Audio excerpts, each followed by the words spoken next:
Hello, this is Anna Imagination with the Healing Garden, and thank you so much for joining me with Shifting Perspectives.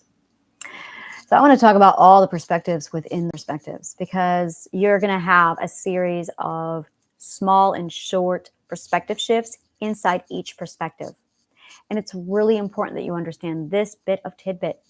A perspective shift is one thing, but when it shifts your actual ethics, then you go on to the next perspective. So you have a series of perspective shifts, you start off here and you basically need perspective shift, and it just shifts. And then finally, when you get to the end, it clicks and goes, and you go into the next. And that's when the next one begins. Is you have to have a series of perspective shifts within all of these. Now, I have not actually sat down and recorded all of the perspective shifts yet because I just became consciously aware of this today. Now, this is the second time I've become consciously aware of it, but this is the first time I said, oh yeah, I forgot. I remember doing this in the eighth perspective also. So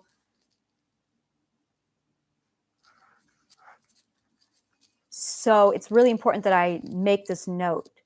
So everyone write this down, like put it down in my comments below. It's, I don't want to forget again. How many perspectives, how many shifts within a shift? That's my question. I want to know how many shifts are within an actual shift prior to the next elevation. And if it's the same number, is it the same number? But I have to track all of the perspective shifts that occur. And I also need to track when they take place. So as I said, I already dated all of this with the eighth perspective. Now I just need to do it with the ninth perspective because I was there when the ninth perspective shifted. And every time I do a shift, I'm going to be here recording it, reporting in. And I'm trying to track the differences on what it feels like to shift between each one of them so that I can then translate it and report it into you and let you know. And of course, when I get into the 10th perspective, I'm going to see the world entirely different and I'm going to see the next stage. And then I'm going to sit down and translate what I see at the 10th. So you're going to get a massive update on everything. There's a good chance that some of my data is going to be wrong, like with jealousy. Jealousy required the ninth perspective to understand what jealousy is. Jealousy is from the defense system. It is not from the fear system. Jealousy is from the defense system. Really, really important that I write that down. Yeah, jealousy is from the defense system. It's a defense emotion.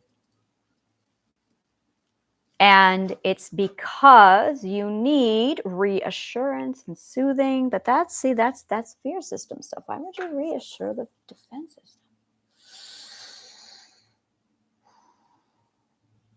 No, you don't want to reassure. You do not reassure. You want to communicate. Oh, that's why. Oh, there it is. You want to communicate.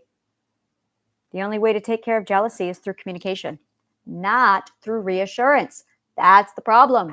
We think jealousy is fear-based. We have that wrong. Jealousy is not fear-based, which is why when you reassure jealousy, it gets worse. You need to communicate when you feel jealous because it is from the identity, it's from the intuition. It is your defense system, not your fear system. If it comes from your fear system, you need to reassure it for it to go down. But reassuring your anger, yeah, that's not how it goes. Anger does not get reassured. You reassure anger and anger will grow. Anger, that's enabling it. You do not want to reassure anger. Anger needs to be communicated. That is 100% you speaking your boundaries. By reassuring, it's condescending. That's what it is. By reassuring somebody who's angry, if you're sitting there feeling anger, do you want to hear, it's going to be okay? No, it's not okay. If it were okay, then the defense system would be activated and pissed off. So it's not okay. Don't tell me it's going to be okay when I'm angry. How many of us feel that way? It's because we thought that jealousy is a fear-based emotion, but it's not. No, you need to communicate and use your boundaries. It's a defense emotion. It doesn't matter if it's fear or defense. These are words that I use to help communicate the point. The point is there are some emotions that are reassurance-based emotions. And there are some emotions that are communication-based emotions. And then there are others that are logic-based emotions. And depending upon which type of solution you have, absolutely depends completely on what is causing the emotion. So that if you have an emotion that needs to be reassured, well, that's a fear emotion. That's a fear-based emotion. If you require reassurance, and it's not different for every person. It is not different for every emotion. I could sit down and write a list. Okay, well, here you go. For the defense, for the anger, for the emotions that require communication, they are always confusion, anger, jealousy,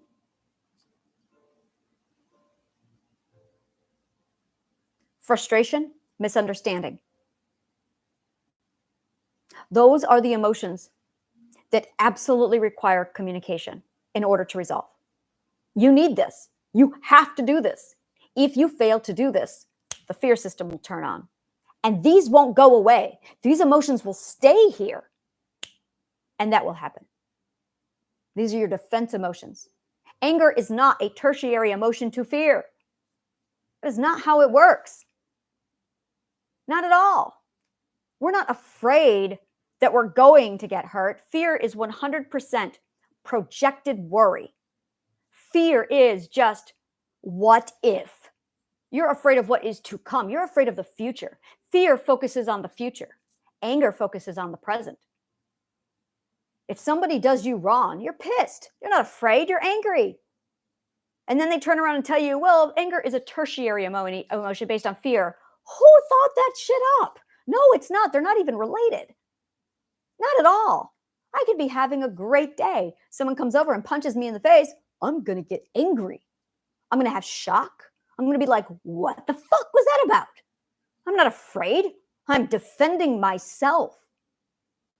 That's the difference. It's not aggression. It's not violence. It's the emotion telling you time to speak up and defend yourself. It's time to stand up for yourself. It's not a defense system. It's a stand up system. Stand up for yourself system. We use words like defensive, and we don't really process what defensive means. Defensive is actually the wrong word, because defensive does not mean in defense. Defense is fear-based. We never should have used the word defensive. When you sit down and you look at sports, there's a defending side. A defense is not afraid. A defense is on the front lines, making sure that the home doesn't get destroyed or the goal doesn't get made. Think about it. We say defensive when we think about that emotion. But when you think of a goalie is the defender. Is that the right emotion for that role? Does anything to do with a goalie on an ice rink resonate at all with the emotion or the image of defensive? It's because we're using the wrong word. It's because defensive is the wrong word.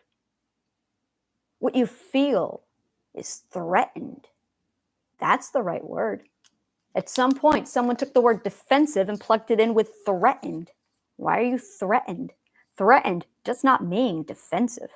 Why are we saying defensive? Stop using the wrong words.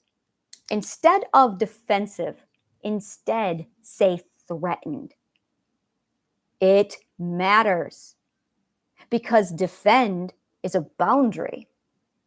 And we've got that miscommunication in our heads. That's cognitive dissonance. That miscommunication is misalignments. It's confusion. It's why the perspectives are off. It's because we have shitty words. Correct the words, correct the communication. You will get your understanding. Get your understanding. The perspectives will shift. The perspectives shift. You have alignment. You have alignment. Behavioral defenses go away. It's all because the words are not the right words. Take accountability for the words you use. The words matter.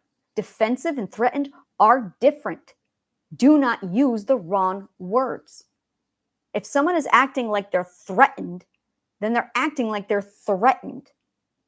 but defend yourself using your boundaries, using communications. That's the absolute difference.